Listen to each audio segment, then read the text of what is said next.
My world is artisan cheese. Right. If there was an artisan cheese Illuminati, I have a seat at that table. It is an international table. If there is an artisan cheese mafia, I'm one of the families.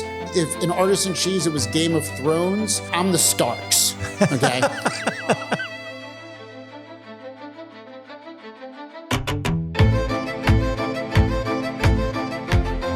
Well, hello everyone. It's Jim O'Shaughnessy with yet another Infinite Loops. I've been looking forward to today's guest for a long time because he has fed me literally some of the best cheese I've ever had in my life. Adam Moskowitz. Did I do that right? You did. You sounded it out and said it perfectly. Thank you, by the way. Tell us about the course. Tell us about what led you into your absolute love of cheese, and it is infectious. Part of me thinks it was preordained. I actually lived in a place called Cheesequake. My nickname in camp was Mouse. It is a family business. I never thought I'd go into the family business. Frankly, I thought going into the family business would mean I failed in the real world. And then at the age of 32, I realized my career as a rapper was a failure. So I guess I did fail in the real world. All right. Time out. Sorry, we're all over the place. Give us just a couple of rap lines. Do it. All depression needs room for regression. Marinate a me session will wrestle in attention, comprehension, incites apprehension, so reflection can direct reflected direction. Trying times twist dangerous minds in the past they cannot unwind. Actually, pretty good lyrics, man. Thanks, bro. I do love poetry. I love art. I've turned my career of art into a career of artisan because you can't have artisan without art. And I tripped and fell backwards into the cheese business. I worked on the internet. I worked at Yahoo and people thought it was a chocolate drink. So I made and lost a quick fortune with that internet bubble 1.0, but found my creative voice there and then kicked around in the internet for a bit, did some startups, what have you. And then at the age of 30, decided to be a rapper. Had a really cool transcendental experience at Burning Man where I realized that being an artist was my path. At 32, I realized I was not the next Eminem. I had burned through all my money. And my grandfather, who was the first man to import cheese in the U.S., passed away. So I thought it would be a cool honor to kind of go and learn about cheese in honor of my grandfather. So I got a job at the Essex Food Market. And she saved my life. Didn't change my life. It saved my life. How? I was rudderless. I'm now in recovery, but I'm a recovering drug addict and alcoholic. I was really just kind of partying downtown, Manhattan vibe, really burnt out by the internet and just burnt out by corporate America and burnt out by bureaucracy and politics. I just really was just lost. And cheese gave me passion and purpose. It became a North Star for me. As a salesperson, to be able to see the lights come on in somebody in real time and help people find a flavor that they didn't know they liked. It was just really an enlightening experience. And that was in 2007. And my father was actually selling his business, so that wasn't even on the table. So it was a really pure pursuit. And then the deal my dad was trying to close fell through, and he offered me the opportunity to buy his business, and I did.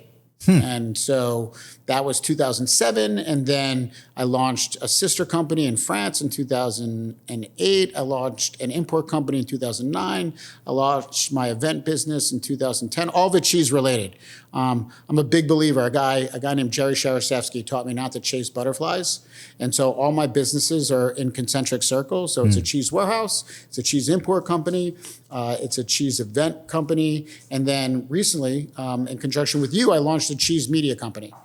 So a cheese course is basically, the original idea was Charlie Rose with cheese, but he got canceled and millennials don't know who he is. So then I was Larry King with cheese, and then the millennials didn't know who he is. So then I said hot ones with cheese, and everybody knew what I was talking about.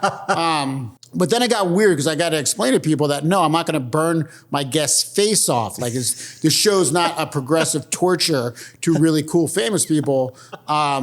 It's a show where we ruminate on what we love while we eat what stinks in a good way. And so the idea was a deep interview, a meaningful interview, while serving cheese in a way nobody's ever seen before. So what is it about cheese? Because I'm a yapper and I tell a lot of people about your show, and no matter what kind of personality they have, whatever, the minute I tell them that I'm making a show about cheese, like their face changes. They're like, wow, what, how can I watch it? Where is it? I don't fucking know. No, not true. Let's start with like, what do we say when we're taking a photograph? Cheese. Right. So like, you just said it and smiled, and I had tingles down my neck. I don't think we say cheese because of like the ergonomics of my mouth smile with that word. Yeah. I'm sure there are better words out there. I'm convinced it's related to our limbic system.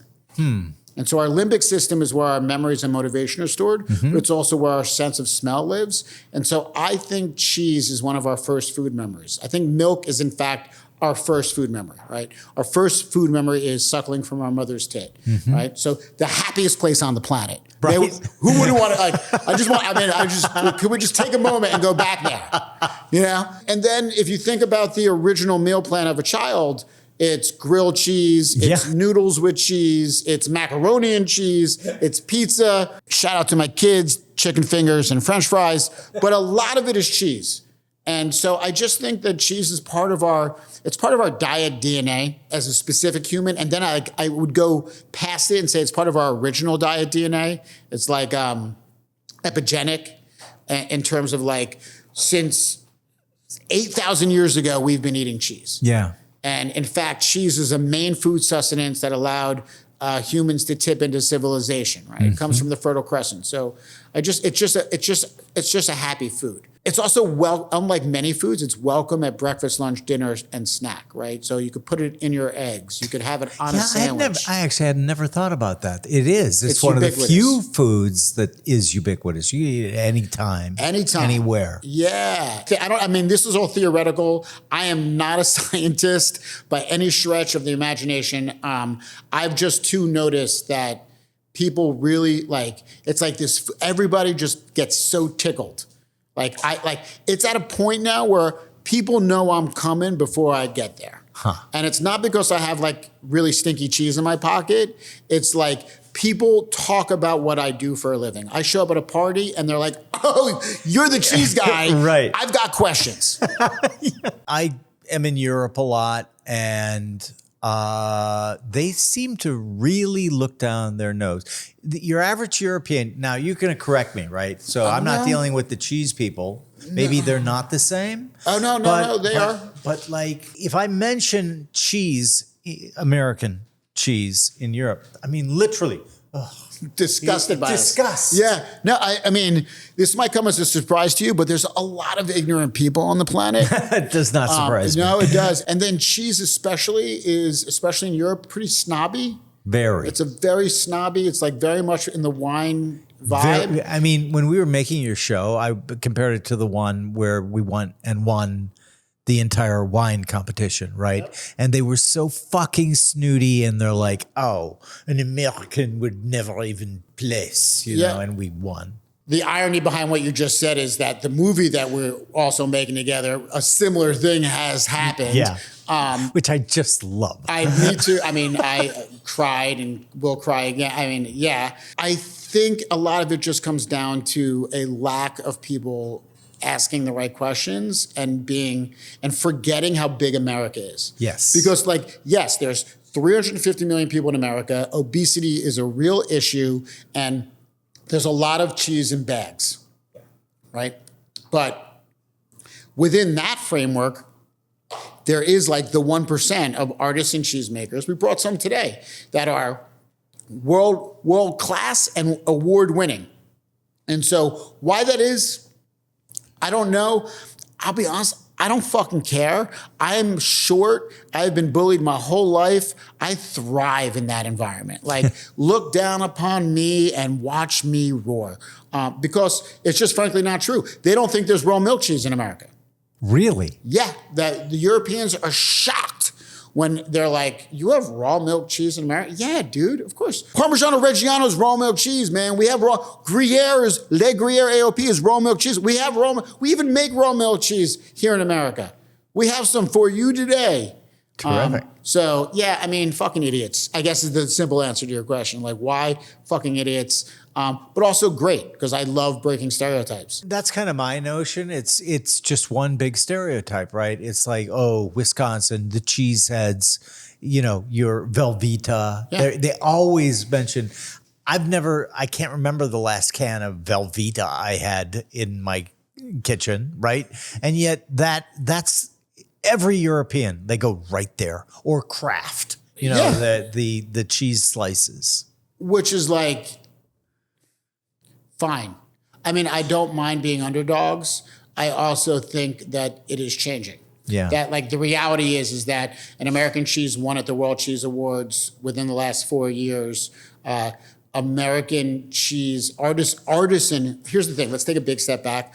My world is artisan cheese. Right. If there was an artisan cheese Illuminati, I have a seat at that table. It is an international table. If there is an artisan cheese mafia, I'm one of the families. I'm not the ruling Like if in artisan cheese it was Game of Thrones, I'm the Starks. Okay. I've watched our industry grow up here in America, because the reality is 20 years ago, you could maybe on one hand highlight the best cheese shops in America, right? There was Murray's Cheese in New York. There was DeBruno's in Philadelphia. There was Zingerman's in Michigan. It was like and now every city has independent shops, specialty food chains, right? Like the whole Whole Foods movement, Wegman, there's gourmet artisan cheese. It's prolific now here in the United States, which then brings up the movement. Then there's the artisan cheesemakers that realize that's a viable option. That comes up. Even within this, like Wisconsin, some of my favorite cheesemakers, one of the cheeses we're going to present to you today is from Wisconsin, but it is limited batch. It's farmstead. It's going to blow your mind. The reality is you're not going to know where if I told you it was from Switzerland, you would believe me. Do you do that? Do you, when you're in Europe, do you mix and match? Do you bring cheeses from Switzerland and France and then slip in the Americans and No, no, I don't. That would be funny. I should do that. I don't. What's more interesting to me now is how, just like I described America, there's great shops in France, in England, like known. Mm-hmm. And they've been importing now our cheeses. Okay. So some of my best friends here in America, whether it's Jasper Hill or Uplands, Andy Hatch, I actually am able to buy their cheese in Europe, which is actually like mind-blowing and gratifying. And I also just want to highlight, often the same snootiness doesn't translate, or it's not. So English cheddar, like I love English cheddar, but the way my mind thinks of English cheddar is like Montgomery's cheddar, Quick's cheddar, Isle of Mull, Lincolnshire poacher, West Combe, right? These like really special cheddars. And every time I hear somebody with an English accent, I'm like, oh my God, you're English, great. What's your favorite kind of cheddar? And 10 out of 10 times they go, mature. And I'm like, what? Wait, what? What about Montgomery's? And they're like, what's that? And so I think the good news for us is that the audience of artisan cheese is expanding, will continue to expand. And I think over time, really good cheese. Europe is already in the process of knowing about it, because we just took the world championship title for a cheesemonger, which was first time ever done. And we're having really good showings at the World Cheese Awards. Did I answer that question? Yeah, you did. Okay, great. Let's talk about a cheese course. Okay. Let's talk about what you're doing there. I think it's a format that is really interesting and works really well. And the fact that you have such a variety of guests, but let our viewers and listeners in on the secret. Yeah, the secret is finding people that are really passionate about what they do and are excited to share about it. The thread is cheese, right? So like it's the format is a riff on what we all know and love, meaning it's an interview show. Mm-hmm. It's a lot of people think it's a podcast, which I want to say doesn't offend me, but it does a little bit, only because there's a lot of work that's gone into it, but I digress. Part of my inspiration is late night TV.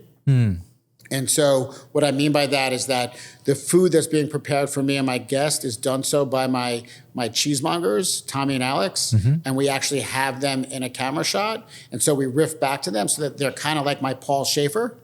I also really want cheese to not go the way of wine. I don't want cheese to be snobby. I know it is expensive, but I choose to call it valuable. Right? Cheese is not expensive, it's valuable. The flavor per bite in a good piece of cheese rivals any other basic cheese you might find at a store.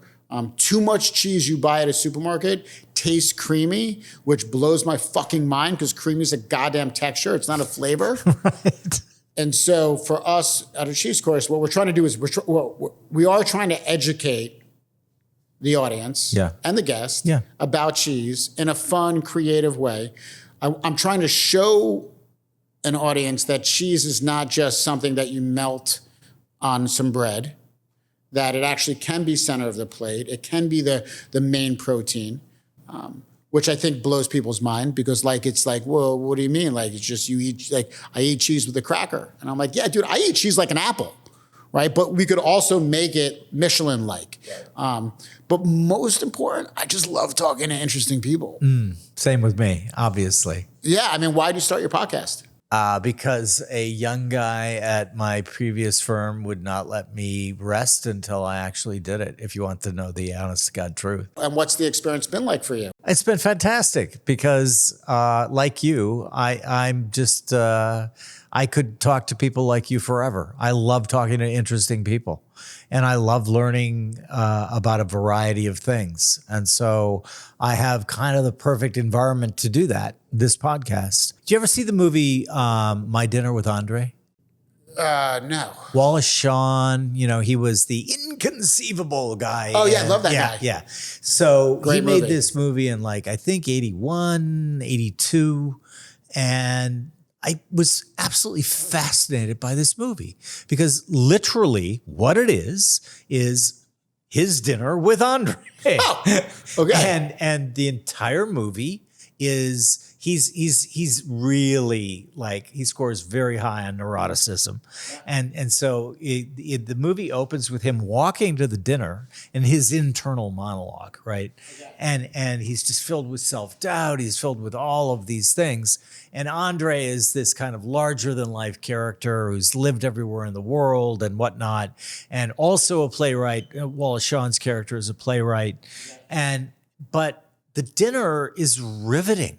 What they talk about is literally some of the most interesting stuff I've ever watched. Yeah. And when I first saw the movie, I was just like, this is amazing.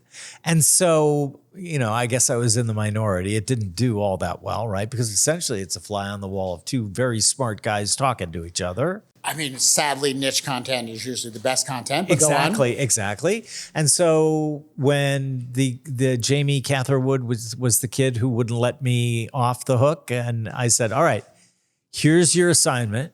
Rent the movie My Dinner with Andre. Okay. And understand that is the only kind of podcast I will do. Okay. And so he watched it and he's like, that's very limiting.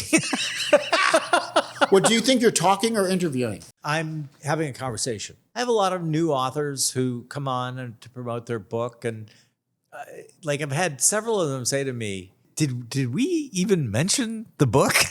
Oh, wow. Okay. I love it. I really want to get the world to awaken their senses. My life's work is fostering meaningful connections. Mm-hmm. Cheese is my tool. Mm-hmm. I help people think more deeply and breathe more deeply through cheese. And the show for me is about highlighting the importance of passion. That cheese saved my life. And so now I'm dedicated to cheese. And when we first were making the show, the idea was I'll bring on cheese people and it'll be like cheese on cheese on cheese. And then I realized that doesn't hit the mark because I want to make impact. Yeah. I really want to make impact. I think I was listening to actually the podcast of the Founders guy where he interviewed the Spotify guy. I don't know. I could be wrong. David Center is a friend. And so it was fascinating. I learned there this idea of like making an impact. When you're choosing work, are you choosing work for happiness or for impact? Right. And I realized that happiness is such a weird construct, very elusive, often not even real, but impact is so deep and meaningful. Yeah. And what's happening for me is if I make an impact, then I could be happy.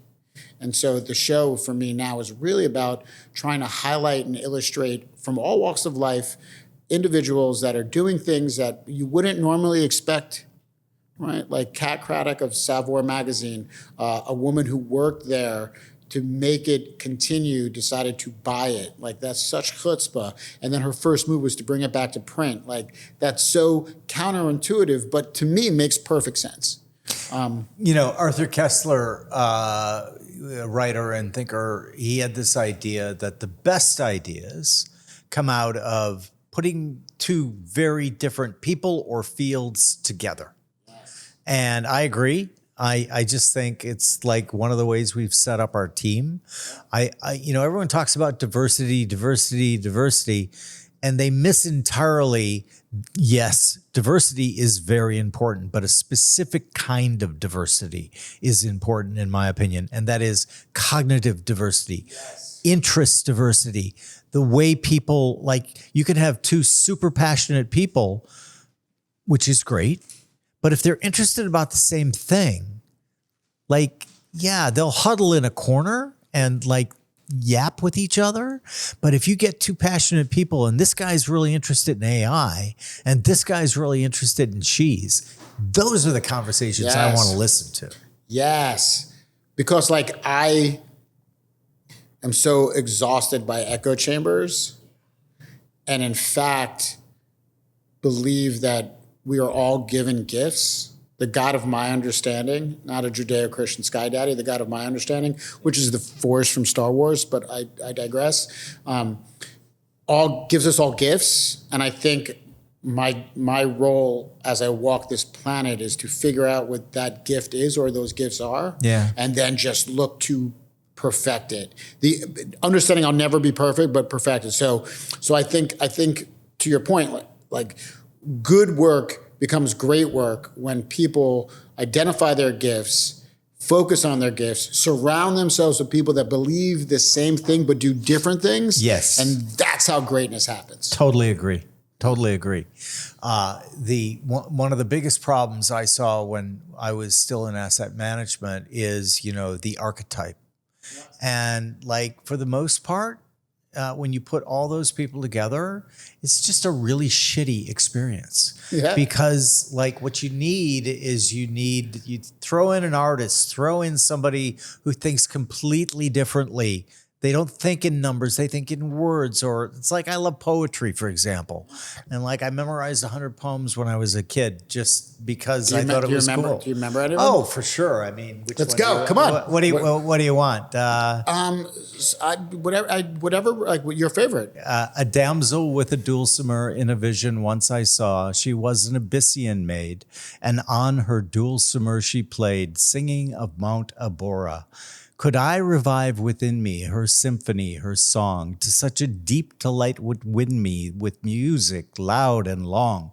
I would build that sunny dome, those caves of ice, and all who heard should see them there, and all should cry, beware, beware, his flashing eyes, his floating hair.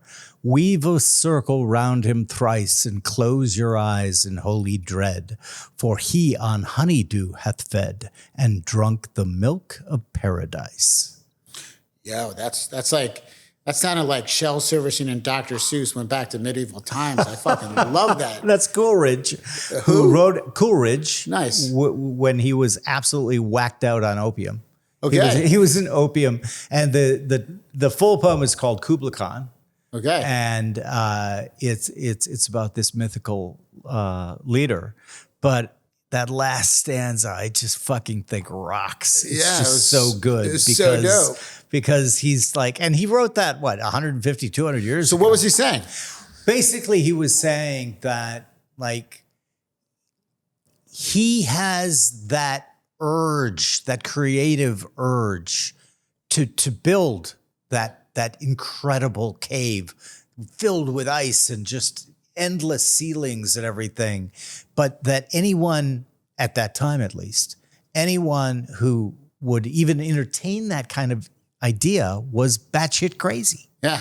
And it's like William Blake is another one, right? He was also a great artist. And if you look at William Blake etchings today, like it will fucking blow your mind, because he's got like the stairway to heaven, right? And guess what it is? It's a double helix. And then, you know, he wrote, of course, Tiger, Tiger, burning bright in the forests of the night, what immortal hand or eye dare frame thy fearful symmetry?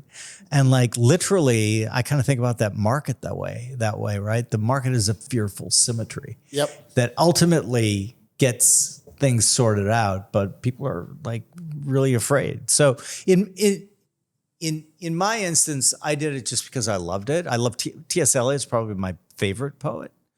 And love song of J. Alfred Prufrock, Let Us Go Then, You and I, as the evening is spread out against the sky. I won't do the whole thing because it's fucking half an hour long. But what it is... Do you write any poetry? Huh? Do you write any poetry? No. Why? You say it indignantly. Why? Well, because I would suck. You were talking a moment ago about gifts, right? Yeah. So mine is not for writing poetry. It's for writing other things and maybe reciting it. But I think poetry is like really interesting because we were talking earlier about information theory, Claude Shannon, right?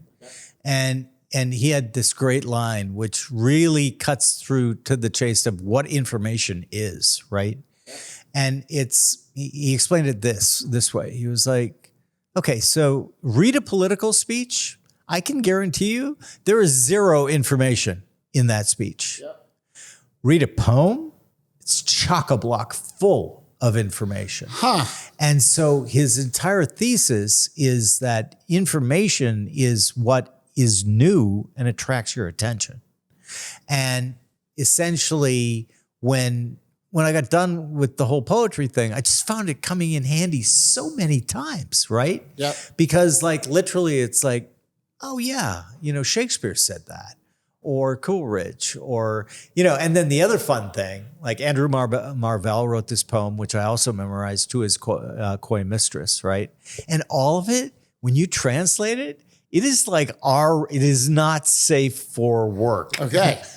And things like, you know, had we but whirled enough in time, this coyness lady were no crime. But then he starts going into like, don't shun me because, you know, your quaint honor. You know what quaint was Elizabethan for? Vagina. Oh. So like when you start looking up the actual words, you're like, God, this guy was an X-rated writer. I just love the fact that like now that anytime's ever been like, oh my God, that's so quaint. They're like, no, that's pussy. So I love poetry because I love the jazz of it. I love jazz too. I love the beat of it. I love the break. Like English was my worst I was really good at math and science and really bad at English because the rules in English were just something, they just felt too rigid and it doesn't feel appropriate. Like it makes sense for, like geometry was my favorite math because I like that you could actually get to the theorem, the proof in a variety of different ways, but I also love algebra. Excuse me. I also, hearing you riff about like passion, purpose, and how you bring people together, it made me think of Willy Wonka. I love Willy Wonka. I love Willy Wonka. Well, just because like problem solving, right? Solving problems that like, and this idea of like, you know, you'll figure out how to shrink a chocolate bar by learning how to take a gigantic one into a little, like, I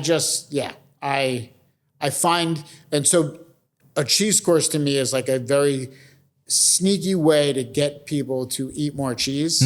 But more importantly, because cheese is such a hook, it's really a sneaky way to expand people's perception of passion and purpose. Yeah, I agree. having watched them all. I love the fact that we were talking about an artist that we collect, Barry X. Ball. Yeah. And you were saying a lot of people were like, yeah, that was okay. I loved that. I loved that episode. Same. And what's cool about the internet is it's evergreen. I think Barry's episode is really informative, but it's really off topic. Yeah. Right? Yes. It's really off topic. Like we get into like Duchamp, and I don't think a lot of like people were expecting to learn. Like that's not how the series was set up. It also makes me feel like I wasn't sure if it was going to be 8 episodes or it could be 100 episodes. Yeah. And it's an episode like Barry that makes me realize it could be 100 episodes. Definitely. And that people will they'll find the long form off the short form. That's the other interesting thing that I really, one of the reasons I wanted to make the show is I want to prove that long form content, quality production can be made at a fraction of the price and have an audience online. It feels like right now a lot of what's online is like made on your phone, really like overlit. And I want to like remind people that like color saturation matters. And like thoughtful editing matters. But what's interesting is the data is showing that they're not really tuning in on the long form. It's really the short form that everybody's clicking on, which is great, right? Because it turns out that the whole internet economy now is like, it's an ad for an ad for an ad for an ad, right? That I got to chop it up in little pieces to spoon feed it to you. So maybe at one point you'll decide to sit down and watch the full episode. Yeah. Or maybe I'll just be part of your doom scroll. Either way, if we're getting people to see that what seems crazy isn't crazy, right? The Barry episode. Here's a guy that's actually convinced the greatest museums in the world, he's convinced them to let him and his team come in and scan the greatest works of art in the world. I know. To then make riffs off of it. Yeah. Not copies. No, I know. Riffs. I know how it works. Talk about like the fine line between crazy and genius. Yeah. Right. But you know what? That's back to your passion, right? Yes. It's absolutely as I watched them all, that's what I saw. I saw you talking with other really passionate people. Yes. And those conversations, to me at least, are always interesting. Because like, you're talking about Duchamp, right? Oh, isn't that the guy who turned the toilet into a piece of art, right? Like, well, yeah, but there's so much more to why did that happen? Why, what was the whole thing going on? You've conversated with a lot of fascinating people. Yeah. What'd you learn? Because the Barry episode, I came into that episode with a preconceived notion that the guy who made the banana on the wall, like that wasn't art and that was really stupid and trivial. Yeah. And by the time I finished editing that episode, I realized that artist is an actual genius who has done the most prolific types of installations. And that was just a statement. Yeah. And it actually is like so fucking punk rock what he did. That like CBGB all the way. All the way. Like, oh my. Banksy. Yeah. Banksy. Yeah, I mean, better than, like, it's. I would fight you on that one. I think Banksy's No, Banksy's my favorite. Yeah. I wasn't say better than Banksy because, like, it's so subtle. Like Banksy, incredibly. Banksy selling a piece of art at auction and then destroying it in front of everybody. Like, to me, there's nothing cooler. Yeah. But the fact that the guy with the banana literally bought the banana, went in, and then taped it to a wall and was like, done. Is like, I went in being like, that's not art. And I came out of that episode being like, yeah, that is totally art. That is a really interesting observation because it happens time and time and time again. And it's not just art, it's everything. Yep. So people naturally react with hostility to things that they haven't been able to tune into yet, right? Like we didn't know about the microscopic world until we invented a microscope. Yep. And so all of a sudden, looking through it, we're like, holy fuck, there's a whole nother world in there. But you've got to have that to get tuned in.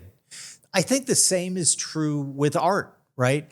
Like the Impressionists The dominant school in Paris was the academic art, right? Which sucked. And anyway, they were the ones who derisively named the Impressionists. That was meant as an insult. Okay. They're like basically, oh, it's like my child granddaughter can make impressions with her finger paint. That is what they are doing. Oh, shit. And so, but see, the thing is, same thing happened in literature. James Joyce came on the scene and everyone was like, what the fuck is going on with this guy? Yeah. Like, what the fuck? And it was because they'd never read anything like that.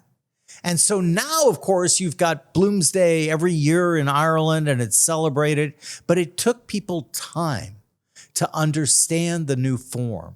I also appreciate time in the extended life of an artist because yes, I think what's new, people get afraid of it. Right? Yeah. I mean, look at it in technology. I remember when the microwave came out, it was like, don't stand 3 feet.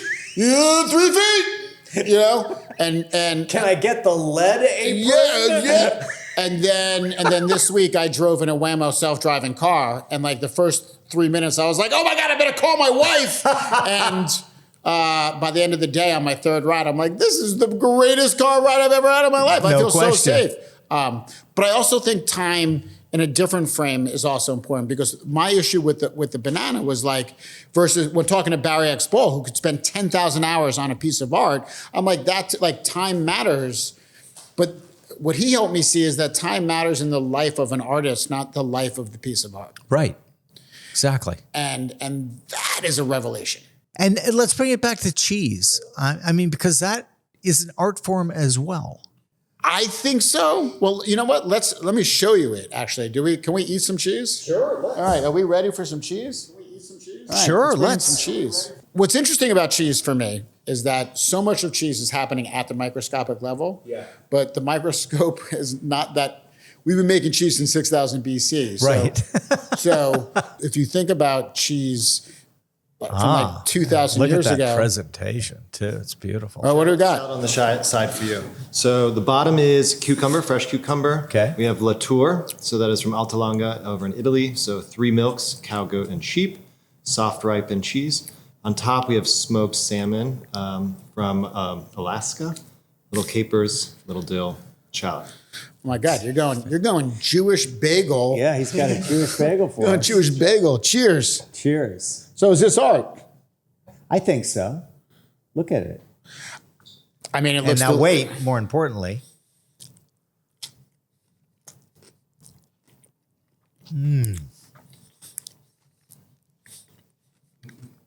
Oh my God. Oh my God. And so what is art? Incredible. It's incredible. What is art? You tell me. You're the guest. I think art is helping people change their perception. I agree. I thought for a long time that art, if an artist is on top of a mountain making paintings and then he burns the place down and nobody sees the paintings, for a long time I thought that wasn't art. I thought that was just an exercise of an individual. And I've come to realize that that is actually wrong, that artist is his first audience and that he changed over time by the art that he created. But great art winds up finding a large audience, and then the audience, as you just described with James Joyce, all of a sudden goes from like, what is happening here? Because it's like so uncomfortable. Yeah. It's so uncomfortable, and then you become comfortable. And that to me is what art is. And art happens. I think all human beings are artists. I agree. I think life is the stage. I think life is the canvas, if I may. And so cheese for so long was even bigger than art. Cheese was like, think about it as it relates to like before there was like organized religion, that like they would drink this milk and it would make the babies grow. Right. And then all of a sudden they figured out that if this milk would magically turn into cheese. Because they didn't have a microscope. They didn't know what was happening. They just knew that like... Do you know the origin story of how did they first discover like the milk turns into cheese? There's a few different anecdotes. One is that the shepherd the goat shepherd used the stomach of a calf as a canteen. If you think about the canteens, Sure, yeah. and drank milk, and it was a hot day, and he was traveling long distance, and the enzymes in the actual canteen is where the rennet comes from, the hot, the jostle, that all combined basically coagulated the milk. Yeah. And the first cheese was like cottage cheese. Huh. But he's out there in the desert. He's got to eat. So he's like, fuck it. I'll eat this shit. And it was fucking good. That's one anecdote. I think the original way of perceiving it is like it was the lactic or the acid set. You take milk, it sits overnight, and it begins to curdle. But then what are you going to do? And like, you're like, oh, I'll try a little. Like, and I think they realized, and then I think over time and or terroir, like just the actions associated determined what would happen. Meaning cutting it fine, like just experimentation, right? Cutting the curds fine versus just ladling the curds, adding salt, not adding salt, adding a lot of salt, how you press it, like over time. But I've got I'm not the nerdy guy, I'm the passion guy. The nerdy guy is Alex. Alex, come in real quick. Come in real quick. And make sure our film crew gets some of the cheese too. I promise. Yeah. I did promise. So real quick, you've got. He likes to go the long way around the lake, and we got to go straight to the boathouse, Alex. One-way ticket. One-way ticket, straight to the boathouse. How was cheese invented? You got 10 seconds. The first cheese is yogurt. Yogurt is just simply what you were talking about, coagulated milk over time. So bacteria are acidifying the milk and make it into a solid. And what's amazing about cheese, you can't go back. You can't take that solid and turn it back into milk. That's a one-way ticket. So that's the very first cheese is yogurt, and just becomes different and different based on different cultures, religion, wars. Like the entire industrial cheese complex of the U.S. is World War I. Huh. Okay. Thank you. Well done, Alex. Well done, Alex. I don't know, Adam. Maybe I should have him sitting there. I get that a lot, actually. I get that a lot. I employ him. Don't make me fire him, Jim. Yeah. I'm kidding. You're safe, Alex. For today. And what's interesting with cheese is that, like, depending on where, French cheese, dairy maids, the women were making the cheese from the goats. Yeah. Right? And so that form is small because they were using their hands as forms. Whereas, Pecorino Romano, the Romans were taking a lot of curd, packing it into a big mold, the mold being the thing that holds the curd. Yeah. And they needed to travel over long distances because they were conquering lands and such, but they needed sustenance, and so they had that, right? Yep. So is there anywhere in the world that you've discovered where they just don't eat cheese? think about it in terms of dairy culture. So there are definitely places that don't have dairy culture. Yeah. But even that is changing. And then when you think about cheese, let's think about it in a different lens. Think about it as a fermentation. And if you think about it in terms of a fermentation, then it becomes even more widespread. Right? So a natural inclination would be like, is there cheese in China? And no, China is not really a dairy culture. It's a rice culture. Yeah. But tofu. Right.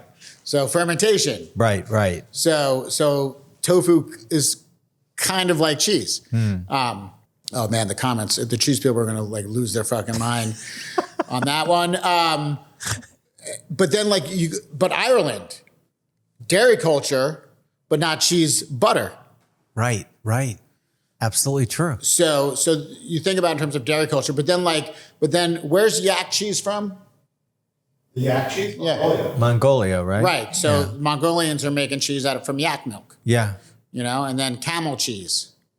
I have a dream one day of making whale cheese. Okay. It's going to taste real fishy. I was going to say, it's like sushi. What is that going to taste like? It's going to taste like fish. Yeah, exactly. It's going to taste quaint.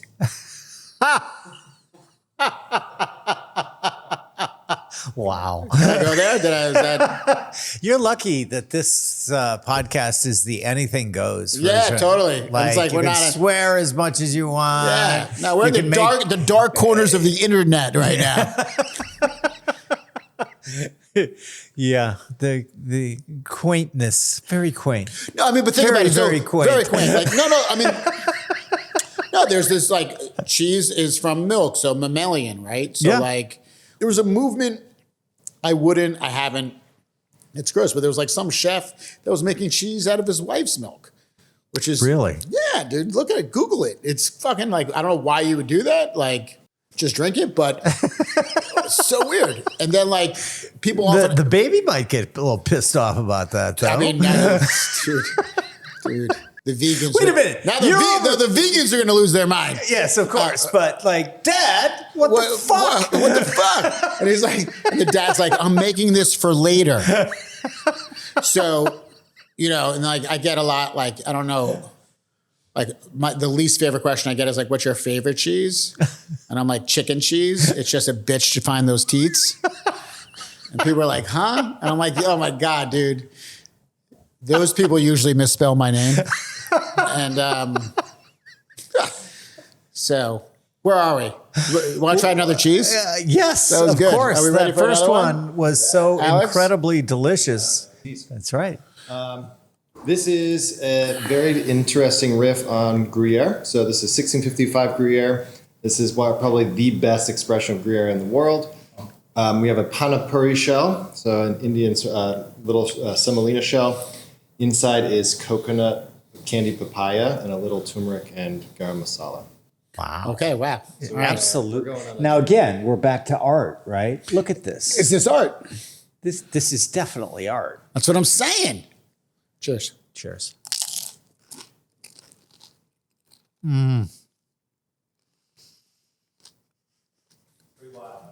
Oh my God, dude. All right, what do you taste? It's fantastic. And I could definitely see having just this for your meal. You taste the cheese in there, Yeah. but also the curry, Oh, all of it. and there's fruit, Yeah. Papaya. papaya. That was amazing. I mean, honestly, that was amazing. So, Is there a restaurant in Manhattan that does this? no. I mean, that kind of blows my mind. Same. You would expect, of all places, Manhattan would have that restaurant. I think there was one place, and there still might be a place. I'm not really sure. And even if they are, they're not doing it at the level that me and my team do. And Because, I mean, there's a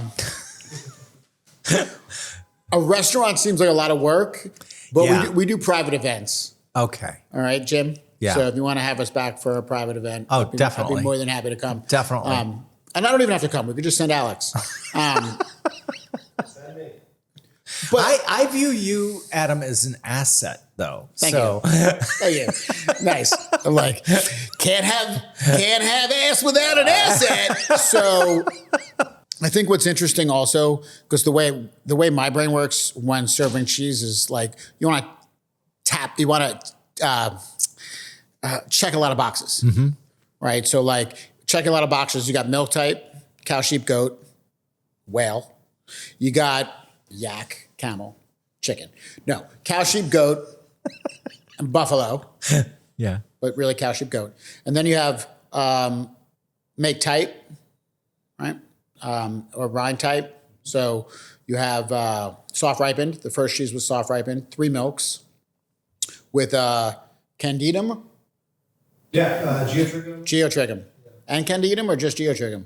They usually hang out together. Yeah, right.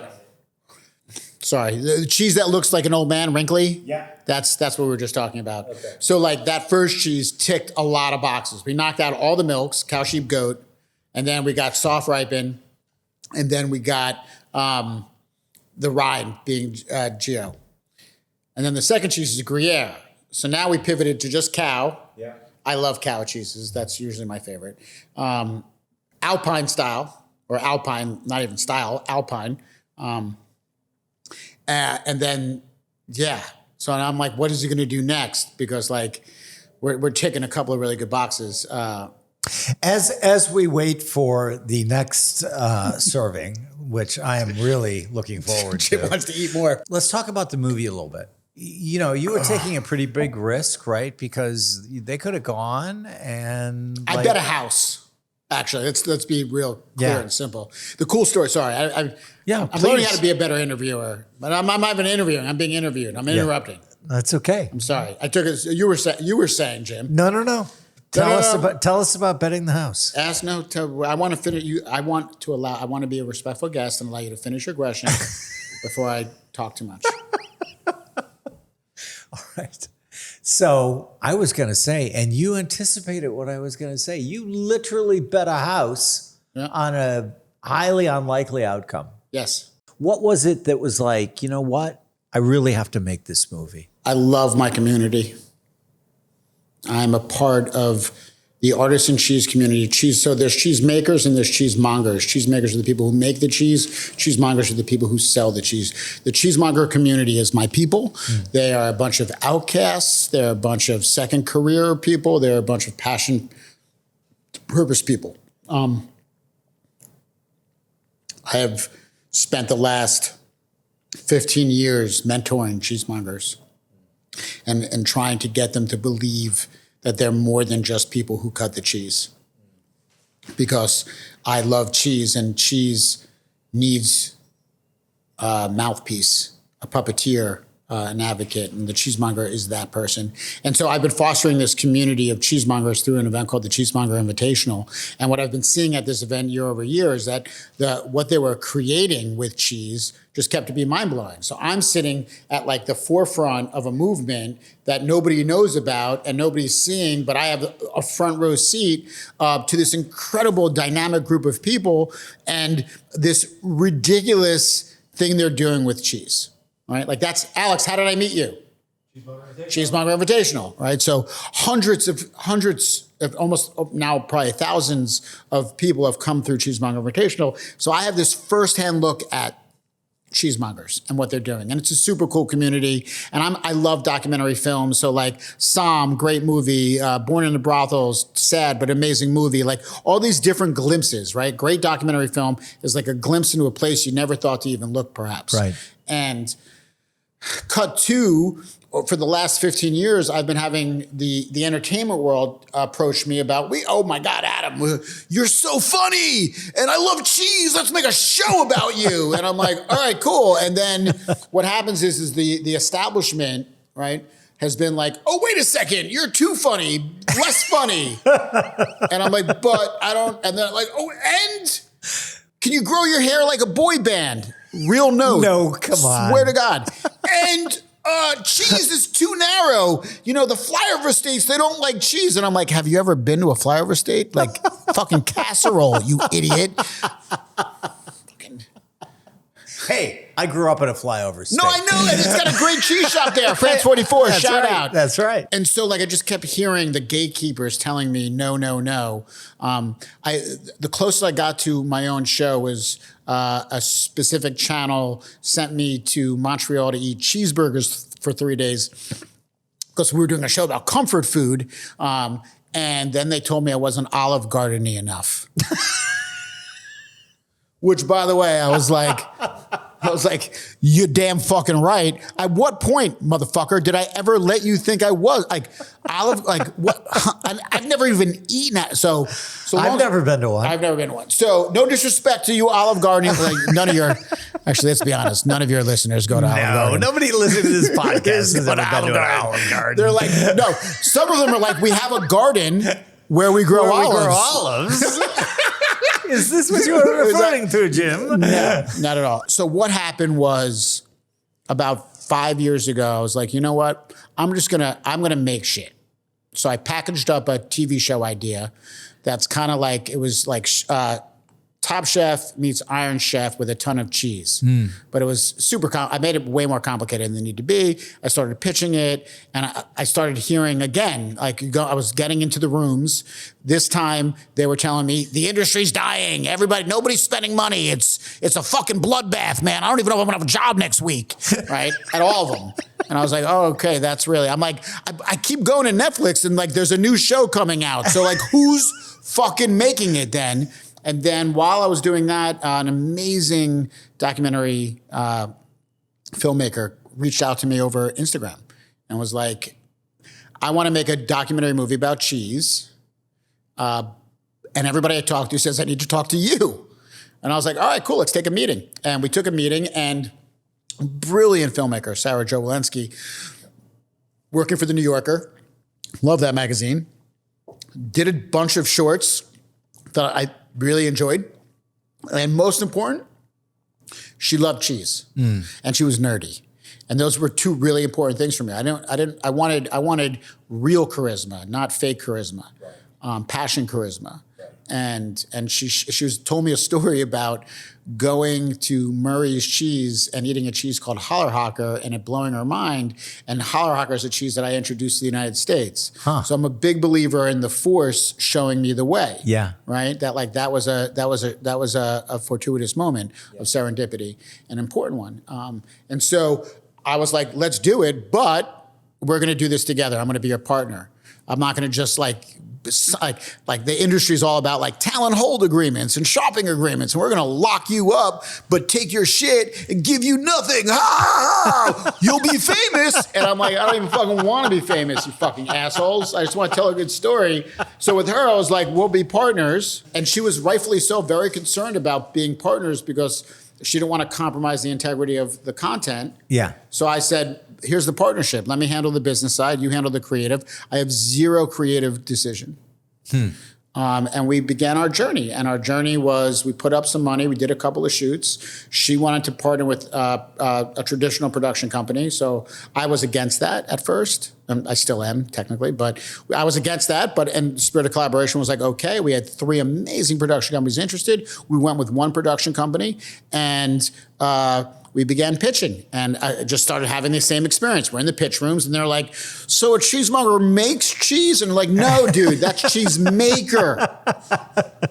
It's right there it's in the name. It's in the name. It's cheesemonger. Well, what's a monger? Well, have you heard of fearmonger? Yeah, what do? They sell fear. Exactly. So a cheesemonger sells cheese. They're like a sommelier? No, like a butcher, dude, like a fucking butcher. Anyway, so all the pitches, we weren't closing. And then, so Cheesemonger Invitational is an event for all cheesemongers in the United States. You just have to be employed as a cheesemonger.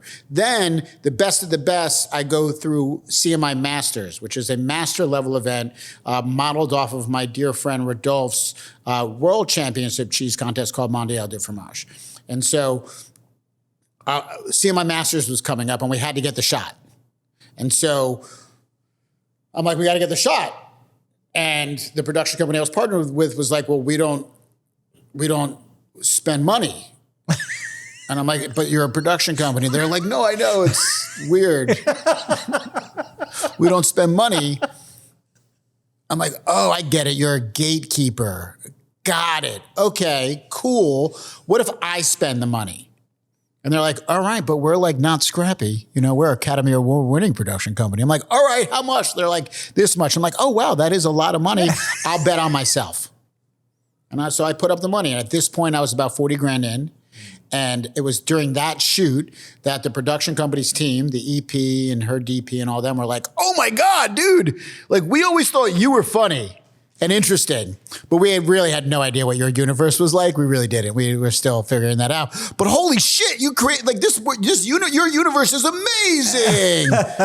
Let's just make the movie. And I'm like, really? Well, they're like, no, we're not going to make the movie. What we're going to do is make a line budget, and we're going to raise money, and then we'll make the movie. And they told me we couldn't make the movie for less than $1.5 million. And we went out to raise money, and I wound up bringing money to the table that was ready to close. They didn't. And so we parted ways. And we at that point, me and Sarah had to like come to Jesus. And I was like, let's just do it. Like, let's do it. Let's do it. I believe in this. Let's do it. And she was like, fine, I believe in you and I believe in me. Let's do it. So I put up half the budget. Right, we hired our own line producer. We set a budget of $600,000. I put up half the money to get the project started. And then Le Gruyere AOP, like you've heard of Gruyere, like the organization behind the cheese, gave me some money. And then we found you. And you are, dude, you're fucking amazing, dude. I'm going to be really honest with you. I was invited to your house to meet you. I immediately fell in love with you. You are just such a down-to-earth, amazing, smart, funny, interesting, real person. Thank you. That flattery will get you everywhere. Well, honestly, I felt the same about you. See, we think along with you, like it's all fucked up. It's all gatekeepers and all of their power is in saying no. And because it makes them feel important. And they're not doing anything for the art.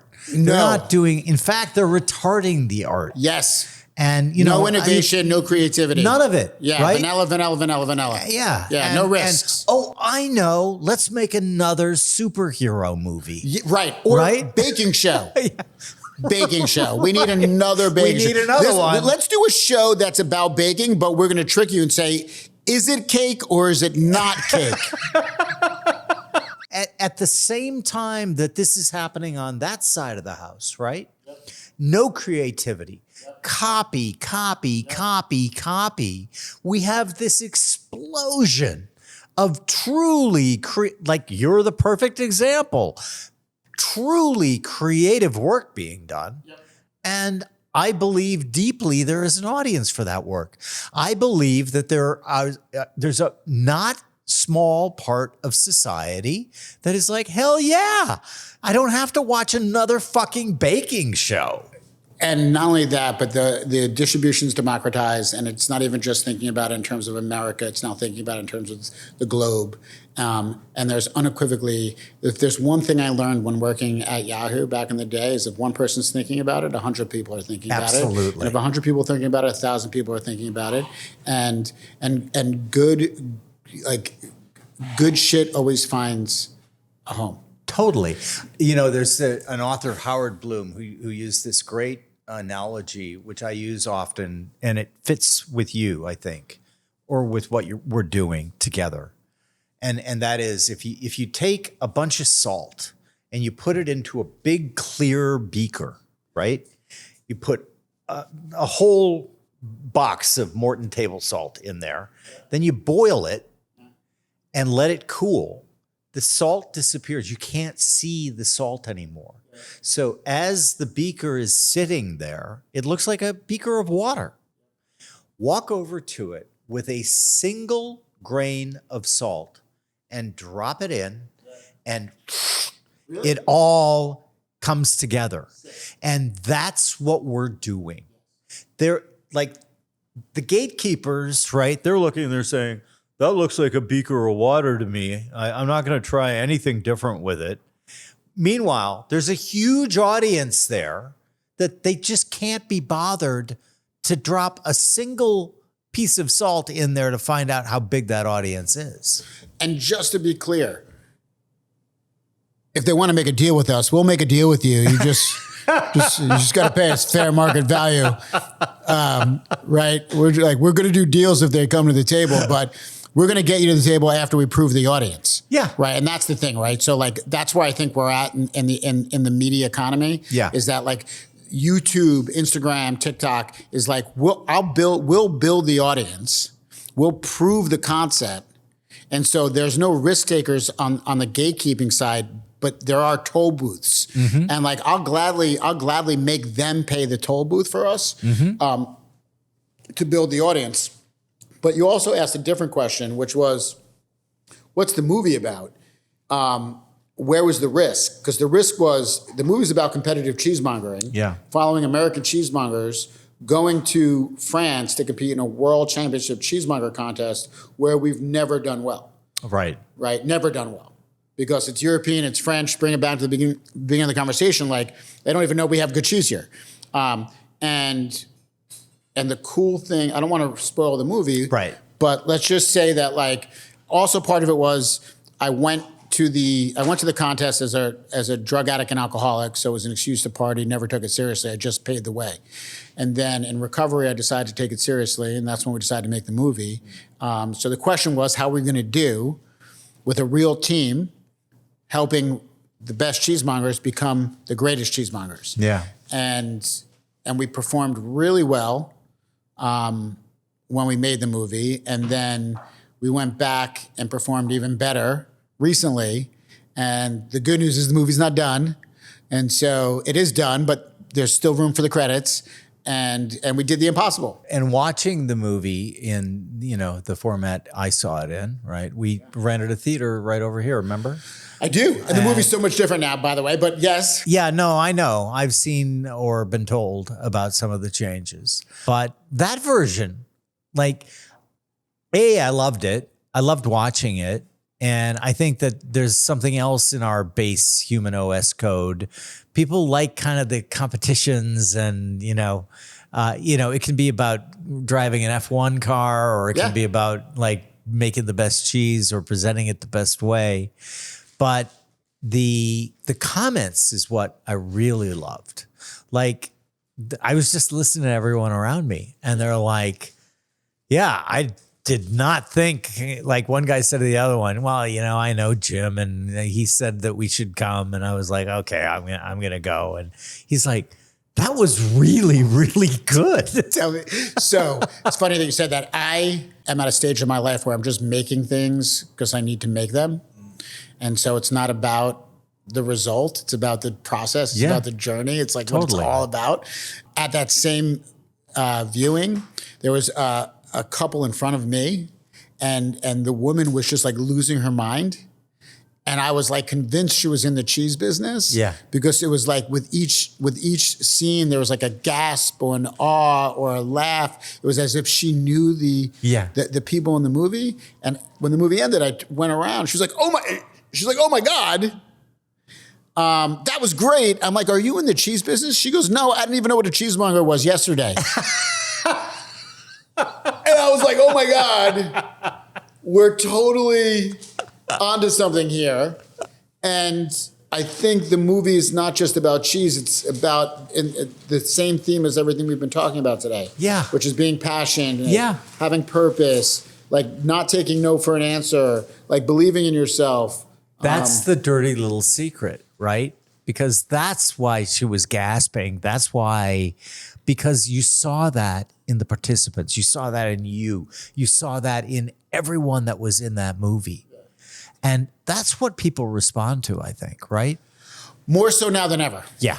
Actually, I think we need heroes, and our heroes need to show up not as white men with good hair and a cape. I think heroes need to show up in a lot, we need more lassies. You know what I mean? Yeah, I do. We need some more off-color, furry, weird heroes. And not even that. We just need people who don't think that saying, oh, nothing's going to work, the world's going to end, or, we need some people. And I'm not talking about being Panglossian here. Yep. I'm talking about... What does that word mean? So Dr. Pangloss came from Voltaire's Candide. Okay. His attitude was that we live in the best of all possible worlds. Okay. And so... That's not true. Of course not. Okay, good.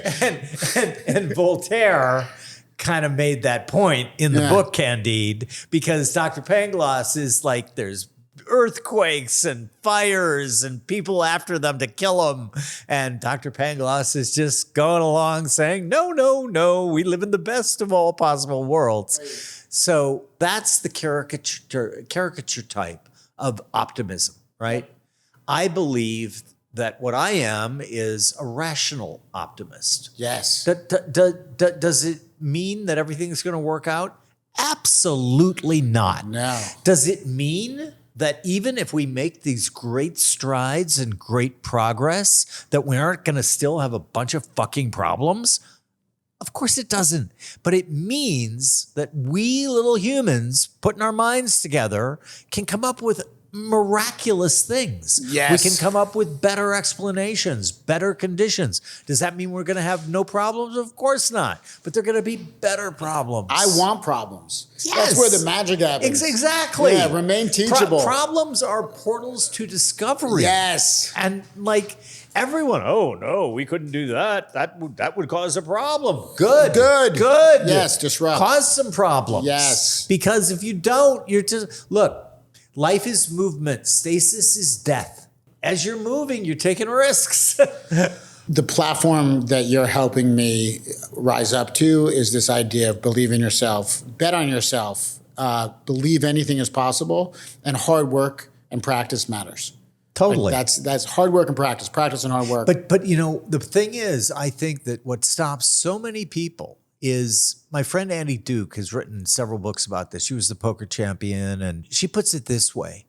What stops so many people dead in their tracks is what she calls resulting. And by that, she means like you and I play a hand of poker, right? I lose. And then I vow I'm never going to play poker ever again because I lost. I resulted from that one time. Yep. That's looking at the world like it's a snapshot. Yep. The world is a movie. Yes. It is a never-ending movie. Yes. Where the cast changes, where the topic of the movie changes, but it's a movie. It keeps moving on. And like people in my old business, asset management, like, oh, we had this horrible quarter. Who the fuck cares? Are you in this? What's your time horizon? I always say to people, my time horizon is infinite. Amen. And Is that where you come with is that where you came up with the name? Yeah, pretty much, yeah. And it wasn't even mine. I stole it. It was our first big client. And you would have loved this guy. Talk about authentic. So I had to fly all the way to New Mexico because he made a fortune selling his gold company to Barrick's Gold. And so, like, you know, 3 planes, 2 cars, and 3 mules later, I find his place in the middle of nowhere. And this guy is just amazing. His wife is amazing. His kids are amazing. And so I sit down. He's like in his 70s. This is a long time ago. And he's like in his 70s. And so what have I done? You know, I'm the young guy. I'm 30, whatever at this time. I brought him these like really conservative portfolios. Yeah. And he's looking at me and every inch the rancher, you know, and he took me up in his plane to show me how he finds gold fields and explains how the earth looks different. Talking about an artist. Yeah. I mean, you gotta see things a little differently. Exactly right. Anyway, so he's like looking at all the material and he's like, why the fuck did you bring these conservative things to me? And I went, well, I kind of thought, you know, you're in your 70s. You don't want to take a lot of risks. And he points to the table next to the couch we're sitting on. And it's covered, overflowing with pictures of his kids, his grandkids, and his great-grandkids. And he looks at me, gets this big smile on his face, and he points and he goes, my time horizon is infinite. And I'm like, I love you. Yeah. And I've been using it ever since. And it really changes the way you think. Also, in terms of like optimism and pessimism, I you know, this idea of like the glass is half full or the glass is half empty. Yeah. I'm just really stoked to have a glass. Just really stoked to have a glass. Cheers to that. And We've got glasses. And I keep the glass clean because I don't know what's going to go in it. That's right. But I'm ready. Well, Adam, this has been like incredible. Even more incredible than I was anticipating. I'm just super stoked that you're doing it with the video now. Yeah. Like this is great because I'm a seeing person. Yeah. Now, we always get to the fun last question in Infinite Loops. Okay. And that is we're going to wave a wand. We're going to make you the absolute emperor of the world. Couple of rules. Okay. You can't kill anybody. Okay. You can't put anybody in a re-education camp. Okay. Well, maybe if they fuck with your last name, you could put them there for a day or 2. Fair point. But what you can do is we're going to hand you a magical microphone. You can say 2 things into it. It'll auto-translate into everybody's dreams on the planet. They're going to wake up whenever their next day is, and they're going to say, you know, I've just had 2 of the best ideas ever. And unlike all those other times, I'm going to actually start acting on these ideas today. What 2 things are you going to incept in the world? Leaders lead. Lead with love. I love them both. Adam, thank you so much. This has been so much fun. And I think we're going to do really great together. We already are. This has been awesome. Thanks so much. All right. Cheers.